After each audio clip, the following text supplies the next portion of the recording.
How to use QuadPay Zip on Cash App.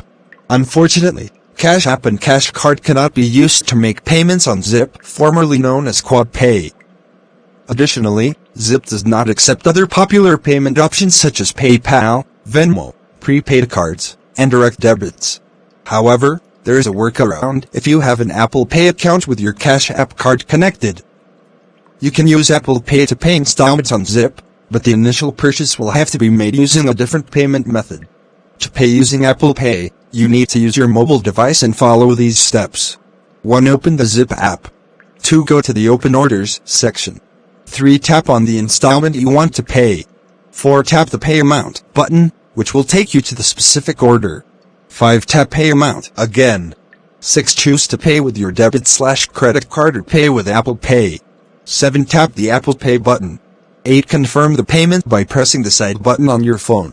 After following these steps, your payment should be processed successfully, and you will receive a notification in the app that the payment has been completed.